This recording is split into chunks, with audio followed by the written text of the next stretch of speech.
জোর করে প্রধানমন্ত্রী শেখ হাসিনার অধীনে আবারও 5 জানুয়ারির মতো নির্বাচন হলে জনগণ অবধারিতভাবে গণ অভ্যুত্থান সৃষ্টি করবে, যার দায়িত্ব নিতে হবে প্রধানমন্ত্রীকেই।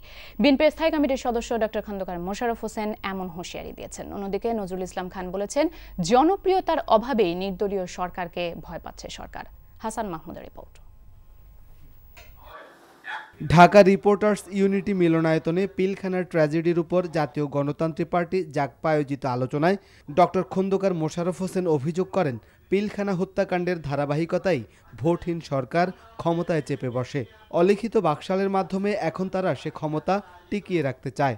গায়ের জোরে ক্ষমতায় থাকার জন্য আবার তারা সেই বাকশালী কায়দায় তারা আজকে নির্বাচন কমিশন গঠন এবং ভবিষ্যতের দিকে অগ্রসর হচ্ছে। যে দেশের মানুষ বাকশালকে প্রত্যাখ্যান করেছে, যে দেশের মানুষ এরশাদের মতো স্বৈরাচারকে পতন ঘটিয়েছে, সময় আসবে যদি আপনাদের হুঁশ না হয় তাহলে অবধারিতভাবে এদেশে গণ অভ্যুত্থানের সৃষ্টি হবে।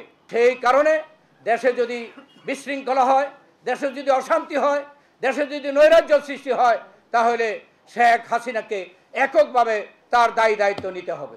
এদিকে নয়াপল্টনের ভাসানী মিলনায়তনে মহিলা দল আয়োজিত আলোচনায় নজরুল ইসলাম খান অভিযোগ করেন, নিজেদের ক্ষমতা পাকাপোক্ত করতে ব্যস্ত সরকার কিছুতেই কর্ণপাত করছে না।